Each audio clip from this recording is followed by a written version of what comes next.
right? So it has two leads coming out. Those will contribute to the resistance. Okay, so that will contribute to the resistance. So even a practical capacitor will have a series resistance capital R. Okay, you cannot neglect this resistive effect anywhere in LNC. And I'm going to excite this RC series circuit with the AC voltage Vm sin omega t. Okay, so I'm going to excite this. Now I'm going to find the quality factor of the capacitor at particular frequency omega. So you know the formula for quality factor is 2 pi into maximum energy stored per cycle. So first I'll find what is the maximum energy stored in the capacitance per cycle. So you know it is electrical energy half CV square. Okay, it is half CV square. And the maximum voltage what you apply is Vm. So the maximum energy will be half C Vm square or Vmax square, whatever it is. Okay, and Vmax is the maximum value of voltage across the capacitor, and Vmax is the maximum value of voltage across the capacitor. And usually when you consider the resistance value will be very, very small when compared to the reactance of the capacitor. R will be very, very small when compared to 1 by omega C. You know 1 by omega C is going to be XC. So the entire voltage Vm is applicable across capacitance. If you ignore this resistive component, whatever AC signal I am going to apply, it is applicable across the capacitance. So by Ohm's law, I can write Vmax equal to, if I assume the current flowing to be Im, I can write Vmax Vm equal to Im into R. And here there is no R. I am going to consider the capacitance. So I will replace Vm equal to Im into Xc, or Vm equal to Im divided by omega C. Okay. So this in this way I can find what is the relation between Vmax and Im. Why I am doing this? Because when I find the energy dissipated across the resistor, there I have to use only Im.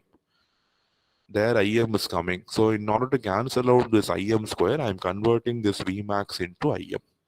And I'm assuming that the resistance of the capacitance is very, very small when compared to the reactance offered by the capacitance. So in that case, this entire AC voltage is applicable across the capacitor. So use Ohm's law, Vm equal to Im into Z.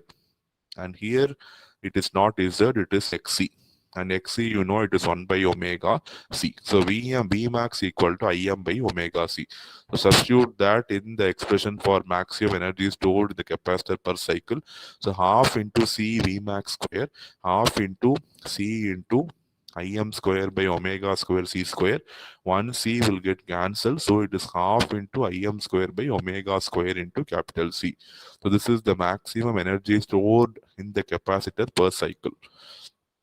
And this formula will not change. You can use the same formula what you used in the inductor. So energy dissipated per cycle is again going to be Im square R by 2F. And I am not explaining how we get this. It is same as it is actually IRMS square into R, and IRM is Im by root 2 the whole square into R. And we are converting power into energy. So energy equal to power into time. I am multiplying that energy power by T, and I am replacing the T by F, 1 by F. So by that way I am getting this equation. So now substitute Q is equal to 2 pi into maximum energy stored per cycle. This expression divided by, as usual, the energy dissipated per cycle. So if you simplify, you get Q is equal to 1 by omega CR.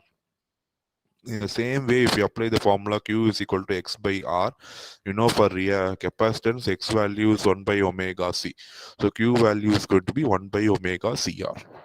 So whatever formula we have seen, Q is equal to X by R, it is only for series. Here you have RC series and previously you had RL series. It is only for series. If you have components in shunt, the formula will be reverse. Q will be equal to R by X. The formula is not changed. It will differ for series and shunt. For series, whatever we have seen, the formula is Q is equal to X by R. because we have RC series, we have RL series. When you have same R and C in parallel or R and L in parallel, we will be going for the formula, the reverse of the formula. Q will be equal to R by X, where X is the reactance of whatever component we are considering in our circuit.